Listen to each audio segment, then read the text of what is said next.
should include traditional rulers at that level, at the state, at the federal level.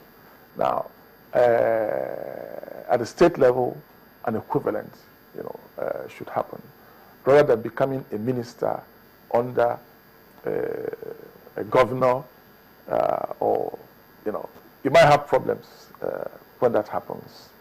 Can traditional rulers really be apolitical? Is it possible for them not to be partisan? I think traditional rulers should be non-partisan, and I stress that. Traditional rulers should avoid partisanship in politics. However, having a role to play in politics, all of us, every citizen has a role to play in politics to enlighten the people about the options they have, their right to vote, and also ensuring that their own communities get their due from the government in power. So I advocate with the government that I need, my people need water supply and electricity and all of that. It's all part of politics. However, I encourage my people to be enlightened and to use their votes to decide who they think is best to govern us. And whoever is elected, all of us must support the government that is elected, the representatives are elected, so they can deliver their job. What are the dangers inherent in traditional rulers being openly partisan? If you become openly partisan, you expose yourself to partisanship. And partisanship, we can see the campaigns that are going on right now. If you become partisan, you immediately abdicate your position as the father of all. The father of all children. Your children will have their differences, and at the end of the day, they're all your children. And you have to pull them together. Traditional ruler is in that position. Once you become partisan, you've split your family, and that should not happen. So like religious leaders, traditional rulers have access to the politicians and often have a chummy relationship with them. However, people don't get a sense that traditional rulers speak truth to power.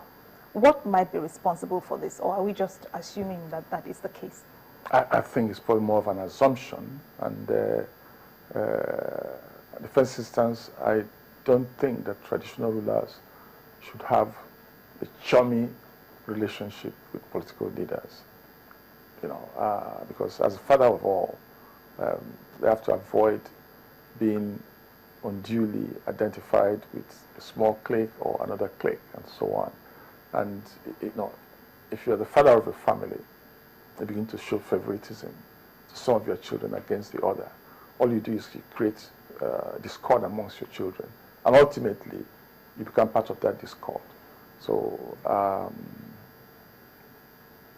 they should have a respectable, dignified relationship with everybody, including the political leaders, by virtue of their position.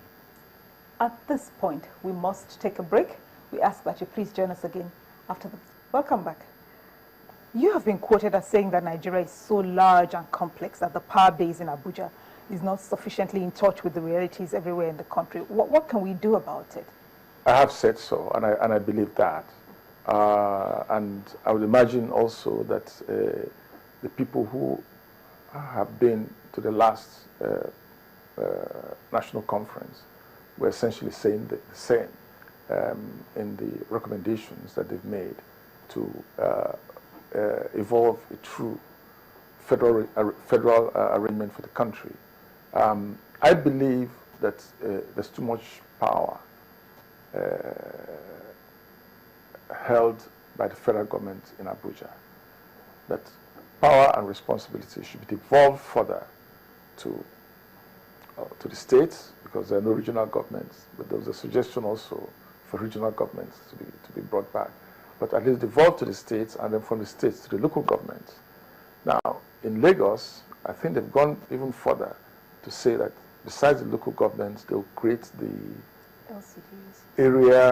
area administrations, and the Imo State has talked about giving power to the town unions and so on. That's essentially what I'm saying. For instance, in Onitsha, I'm trying to get all my kids to go to school, all the kids in Onitsha to go to school and to work hard. And the federal government should get involved at a tertiary educational level. But to claim to know the challenges of primary education all over the country, I think it's just asking for too much. To claim to know the primary health challenges all over the country, I think it's better done at the local level. That's what I'm saying. A lot is being made of the second Niger Bridge, so much so that it has become a campaign topic. What impact will that bridge have on the economy of Onitsha and indeed the southeast? A good question. As you're aware, Onitsha and Achebe comprise one of the major gateways of travel and communication in this country, from the east to the west, and from the south to the north, a lot. And the existing bridge is overworked with the volume of traffic, of goods and passengers that have to traverse that bridge. And of course, cutting through Onitsha and cutting through the hearts of Onitsha and Achebe means that a lot of through traffic have to pass through. On their own part, they're held up because movement is not easy. On the part of both Onitsha and Achebe, we get undue disturbance, undue interference from normally traffic that should just go on and move on to other parts of the country. So the Second Niger Bridge will create a diversion, both for Achebe and Onitsha. So only traffic that have business to do in Onitsha and Achebe will come into the cities. So the cities will be quieter. We can reorganize ourselves better for business and for everyday life. And for those who have to move on, they get on faster and they can divert. And that's the main advantage. By so doing, other parts of the country, other parts of the same general area will get opened up because then they have access to the bypass roads and so on. So all in all, it's a big plus for the country and of course for the local communities of Onitsha and Achebe. There is this feeling that Igbos still feel a sense of alienation from the Federation. Those who say so believe the wounds of the Civil War are quite not healed. What do you think, sir? Yes, the feeling is there, and there's a lot of justification in that feeling. The Igbos feel aggrieved on the events leading up to the Civil War. And of course, at the end of the day, the war ended the way it did. And there's a feeling that there's never been an acknowledgement that the Igbos were maltreated leading up to the Civil War. That feeling of, we are sorry for what happened. Let's come back together once more. So the war ended the way it was, and they feel basically dragged back into Nigeria. Having been dragged back into Nigeria, they still feel marginalized. There's certain, Nnaemeka was, for instance, the first Igbo man to be the commander-in-chief of the army, not even of the armed forces of the Nigeria, after General Ironsi.